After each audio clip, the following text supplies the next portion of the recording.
Hi friends, welcome to Durga Prasad YouTube channel. ಇವತ್ತು ನಿಮಗೆ Ather bike ಬಗ್ಗೆ ಒಂದು ವಿಡಿಯೋ ಮಾಡ್ತಾಯಿದ್ದೀನಿ. ನಿಮಗೆ ವ್ಯಾಲ್ಯೂ ಆಫ್ ದ ಮನಿ, ಈ ಬೈಕ್ ಬಂದು ನೀವು ಪರ್ಚೇಸ್ ಮಾಡಿದರೆ it's a value of money. I will explain pin to win for you. Okay,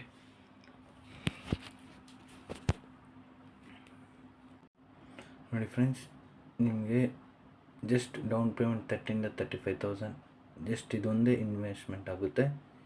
remaining ನಿಮ್ಗೆ ಯಾವ ಥರ ಪ್ರಾಫಿಟ್ ಆಗುತ್ತೆ ಅಂತ ಎಕ್ಸ್ಪ್ಲೇನ್ ಮಾಡ್ತೀನಿ.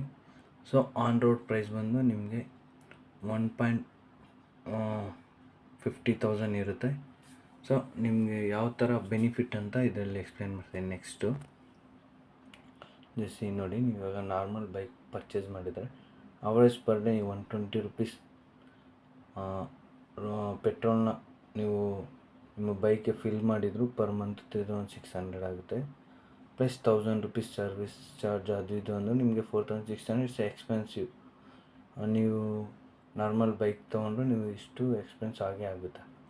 ಓಕೆ, ಕನ್ವರ್ಟ್ ಟು ಏತರ್ ಬೈಕಿಗೆ ಬಂದರೆ ನೋಡಿ, ಇದು EMI ಜಸ್ಟ್ ನೀವು 35,000 ಟು 30,000 ಡೌನ್ ಪೇಮೆಂಟ್ ಮಾಡ್ತೀರಾ.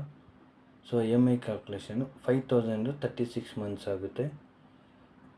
ಓಕೆ, ಇದು ಬಂದು ನಿಮಗೆ EMI ಕ್ಯಾಲ್ಕುಲೇಷನ್. ಈಗ ನಿಮಗೆ ಇದರಲ್ಲಿ ನಾರ್ಮಲಿ 4,600 ಎಕ್ಸ್ಪೆನ್ಸಸ್ ಆಗೋದನ್ನ ಜಸ್ಟ್ ನೀವು EMI ಕನ್ವರ್ಟ್ ಮಾಡಿ ಪೇ ಮಾಡ್ತೀರಾ.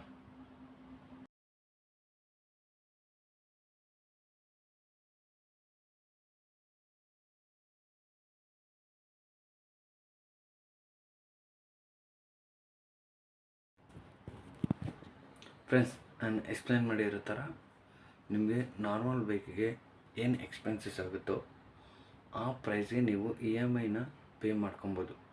ಏತರ್ ಬೈಕಿಗೆ EMI ಪೇ ಮಾಡಿಕೊಂಡು ನಿಮಗೆ ಗಾಡಿ ವಿತಿನ್ 3 ಇಯರ್ಸ್ ಓನ್ ಆಗುತ್ತೆ. ನಿಮ್ಮ ಬಜೆಟ್ ಜಸ್ಟ್ 30,000-35,000 ಅಷ್ಟೇ. ಓಕೆ, ಈ ವಿಡಿಯೋ ಇಷ್ಟ ಆಗಿದೆ ಅಂದ್ಕೊತೀನಿ. Please subscribe, like and comment. ನಾನು ನಿಮಗೆ ಆಲ್ರೆಡಿ ನನ್ನ ಹತ್ರ ಬೈಕ್ ಇದೆ, ನಿಮಗೆ ಸ್ಕ್ರೀನ್ಶಾಟ್ ಎಲ್ಲ ಹಾಕ್ತೀನಿ ಎಷ್ಟು ನಾನು ಮನಿ ಸೇವ್ ಆಗಿದೆ ಅಂದ್ಬಿಟ್ಟು. Thank you.